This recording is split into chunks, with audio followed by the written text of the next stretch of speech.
Delhi to Malta വരെയുള്ള എൻ്റെ ജേർണിയിൽ ഞാൻ കഴിച്ച ഫുഡിൻ്റെ ഒരു വീഡിയോ ആണെന്ന്. ഫസ്റ്റ് തന്നെ നമുക്ക് ഡൽഹിയിൽ നിന്ന് ജർമ്മനിയിലേക്ക് പോയപ്പോൾ നമുക്ക് ആദ്യം തന്നെ ഒരു വെൽക്കം ഡ്രിങ്ക് ആയിട്ട് കിട്ടിയത് ഒരു ഓറഞ്ച് ജ്യൂസാണ്.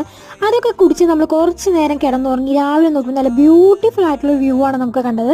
അതിനിതാ നമ്മുടെ ബ്രേക്ക്ഫാസ്റ്റ് എത്തിയിട്ടുണ്ട്. ഞാൻ വെജ് ഓപ്ഷൻ ആയിരുന്നു സെലക്ട് ചെയ്തത്. അപ്പോൾ എനിക്ക് വെജ് ഓപ്ഷനിൽ കിട്ടിയത് ഒരു ബണ്ണ്, ബട്ടർ, അതുപോലെ ജാം, കട്ട് ഫ്രൂട്ട്സ്, യോഗേർട്ട്, പിന്നെ ഒരു ബാർ ഉണ്ടായിരുന്നു. അതുപോലെ തന്നെ വെജ് ഓപ്ഷനിൽ ഞാൻ എടുത്തത് ഒരു ചന മസാലയും അതുപോലത്തെ ഒരു റൊട്ടി പോലത്തേതായിരുന്നു. നല്ല ടേസ്റ്റ് ആയിരുന്നു. പിന്നെ കോഫി ഉണ്ടായിരുന്നു, അതുപോലെ വീണ്ടും ജ്യൂസും കാര്യങ്ങളൊക്കെ ഉണ്ടായിരുന്നു. അങ്ങനെ ഫുഡൊക്കെ കഴിച്ച് കഴിഞ്ഞാൽ നമ്മൾ നേരെ ജർമ്മനിയിൽ നിന്ന് ഇനി നേരെ മാൾട്ടയിലേക്ക് പോവാണ്. ഈ ഫ്ലൈറ്റിൽ നിന്ന് എനിക്ക് പ്രത്യേകിച്ച് ഫുഡൊന്നും കിട്ടിയില്ല, എല്ലാം പെയ്ഡായിരുന്നു. നമ്മൾ പെയ്ഡ് ചെയ്താൽ മാത്രമേ നമുക്ക് ഫുഡ് കിട്ടുള്ളൂ.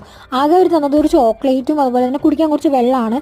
പിന്നെ എൻ്റെ കയ്യിൽ ഒരു യോഗട്ട് ബെറി ബാർസ് ഉണ്ടായിരുന്നു, അതുപോലെ തന്നെ നമ്മളെ ഒരു ക്രാക്കേഴ്സ് ഉണ്ടായിരുന്നു. നമ്മുടെ കഴിഞ്ഞ ഫ്ലൈറ്റിൽ എൻ്റെ കയ്യിൽ കിട്ടിയതാട്ടോ. അപ്പോൾ അത് എൻ്റെ ബാഗിലുണ്ടായിരുന്നു. അപ്പോൾ അത് ഞാനിപ്പോൾ കഴിച്ചു. അപ്പോൾ ഈ വീഡിയോ നിങ്ങൾക്ക് ഇഷ്ടപ്പെട്ടെങ്കിൽ ലൈക്ക് ചെയ്യുക, കമൻറ്റ് ചെയ്യുക. അപ്പോൾ നമുക്ക് ഇനി അടുത്ത വീഡിയോ ഇട്ട് കാണാം. ബൈ.